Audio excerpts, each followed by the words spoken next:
Very honoured to have the Permanent Secretary for Development, Works of Hong Kong SAR, and our IC representative for Hong Kong, Mr. Lam JP, to give the opening address. Please, Mr. Lam.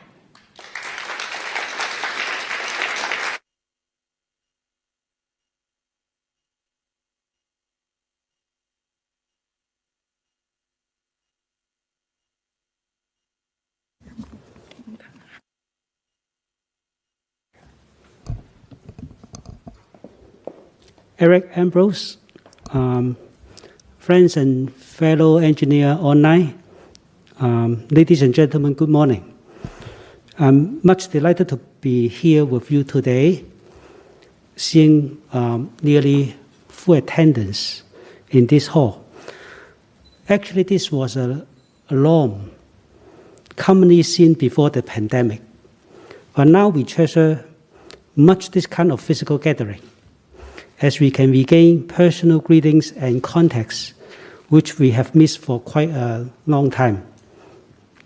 Today's event cannot be made possible without the dedicated and continuous efforts of the organizing committee, which has done an extensive liaison and coordination work in the face of uncertainties and anxieties under the pandemic.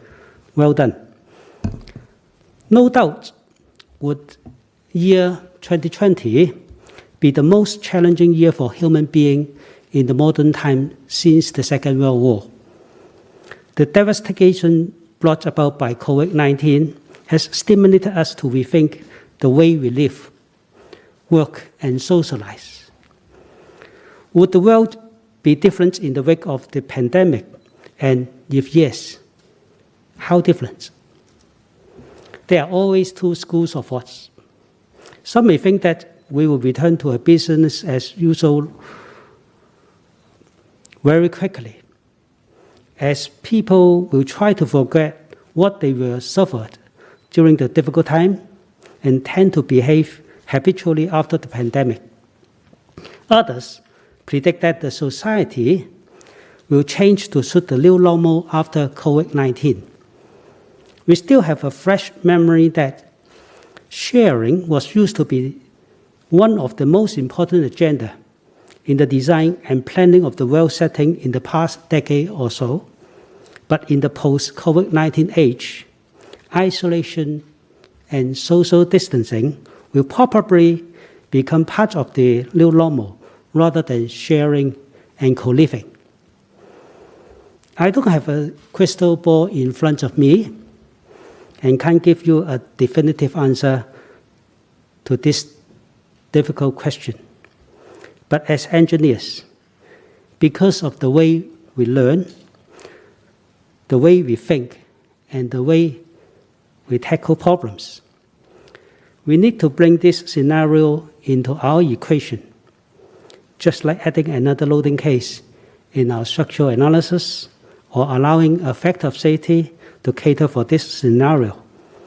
We have been well trained in our school time, and we have been well versed with scenario setting during our entire professional life as practicing engineers.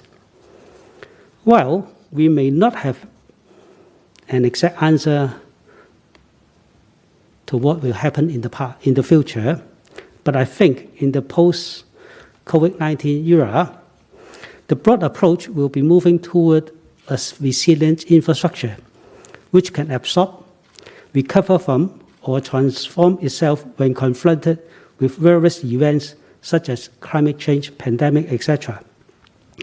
We need to take these scenarios or events into account in developing our infrastructures, from planning through design, construction to the asset management phases.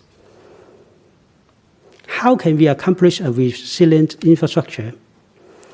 The most important thing is that we should be open-minded in the innovative front, and we should promote a wider adoption of digitalization in infrastructure throughout its life cycle.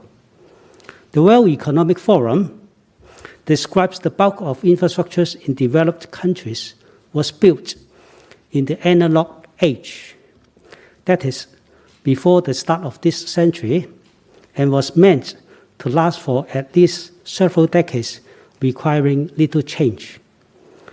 With the immense advancement of digitalization in other major industries over the past couple of decades, the way we plan, fund, design, build, operate, and maintain our infrastructure needs revamping along the digitalization route to keep our industry on par with our peers. This is the reason why the World Economic Forum advocates the concept of bringing the fourth industrial revolution to infrastructure. In pursuing the digitalization journey for our infrastructure, we need to focus on the DNA in developing our infrastructures. DNA here means data, network technology, and artificial intelligence, or AI. With the technological advancement in the sensor industry, today's sensors are more reliable, affordable, and have longer surface life.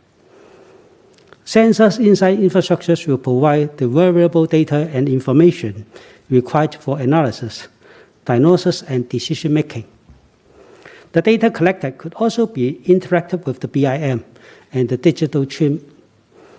We should also make the best use of the network technologies, such as the IoT for data transmission, liaison, and offsite monitoring and surveillance to minimize physical human contacts. The use of AI in infrastructure development is so ample that we just can't miss AI in the key process. I'm sure that without the proper use of DNA, digitalization are just empty words, and resilient infrastructure remains academic and remote. While digitalization could help materialize smart and resilient infrastructure, we must not overlook the importance of having good understanding of the underlying physical principles of the Earth by our fellow engineers, as this is the bread and butter of our discipline. We also need to be smart in grasping the pain points we suffered during the pandemic and to address them professionally for a combination of wisdom we acquired in our professional life and the help of the available technologies.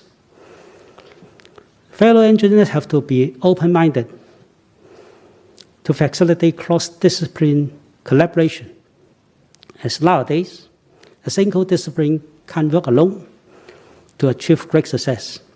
It's only through the concerted efforts of several disciplines working together in a collaborative manner that we can secure success.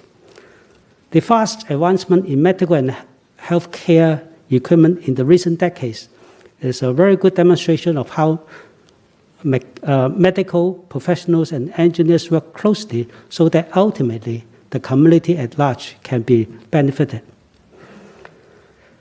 Ladies and gentlemen, we are now inside the Charles Kao Auditorium of the Hong Kong Science Park. Professor Kao was an electrical engineer and physicist who was awarded the 2009 Nobel Prize for his contribution and achievements in fiber optic communications. Undoubtedly, Professor Kao is a role model for fellow engineers, in particular his impeccable strive for excellence in science and technology. You may have heard that many advanced economies, including Hong Kong, will boost their investment in infrastructures as part of the economy recovery plan. Fellow engineers should grasp these golden opportunities to reshape the infrastructure in the future generation that can meet the ever-increasing challenges and aspirations of the post-pandemic society. Finally, I wish the conference every success and all participants a fruitful and enjoyable day. Thank you. Thank you, Mr. Lam, for the opening speech. Please be seated. Thank you so much.